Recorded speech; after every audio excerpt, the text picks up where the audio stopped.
அந்த bus service process எல்லாமே போயிட்டு இருக்கு இல்லையா, அது நெக்ஸ்ட் ஒரு 15 டேஸில் முடிஞ்சிடும். அதுக்கப்புறம் ஃபைனலைஸ் பண்ணிடலாம்.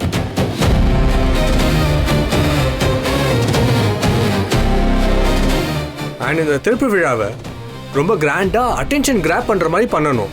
அதாவது ஒரு ஸ்பெஷல் செலிப்ரிட்டியை கூப்பிடணும். அண்ட் அந்த மாதிரி பண்ணால் கொஞ்சம் பெட்டராக இருக்கும் நான் ஃபீல் பண்ணுறேன். ஓ, அடுத்த செலிபிரிட்டியா? ஞான மாமா கருவாட்டு கடை ஆரம்பிச்ச மாதிரி ரவுண்ட் 2வா? வாட், கருவாடு கடையா? ஆமா, யூ டோன்ட் நோவா? ஞான மாமா யோசிக்கிறதெல்லாம் கொஞ்சம் வித்தியாசமா தான் இருக்கும்.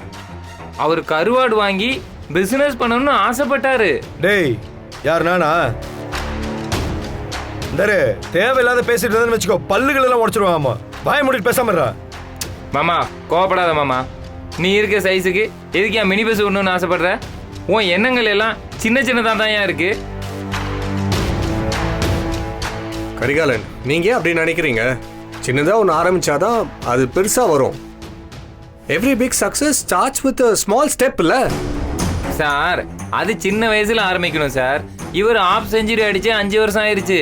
இப்ப சின்னதா ஆரம்பிச்சா எந்த வயசுல முன்னேறுவாரு? டேய், நீ வாய மூடிட்டு பேசாம இரு சொல்லிட்டேன். நான் கொலை பண்ண வேணாம்னு நினைக்கிறேன். இதோட நிறுத்திக்க. தேவையில்லாம பேசிட்டு தெரியற.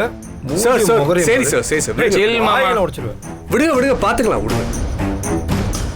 செலிபிரிட்டியாக தான் இருக்கணும்னு இல்லை, ஒரு அரசியல்வாதியாக இருந்தாலும் ஓகே தான்.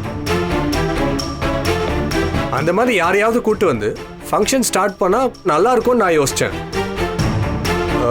எதாக இருந்தாலும் நீங்களே டிசைட் பண்ணுங்க சார்.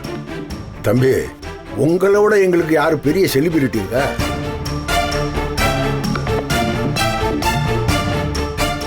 சார், எவ்வளோ சம்பாதிச்சாலும் பிஸ்னஸ்மேன் வேற, செலிபிரிட்டி வேற. பிஸ்னஸ்மேன்ட்ட நிறைய பணம் இருக்கும், ஆனால் ஒரு செலிபிரிட்டியை கூட்டு வந்தால் தான் அது மக்கள்கிட்ட போய் சேரும்.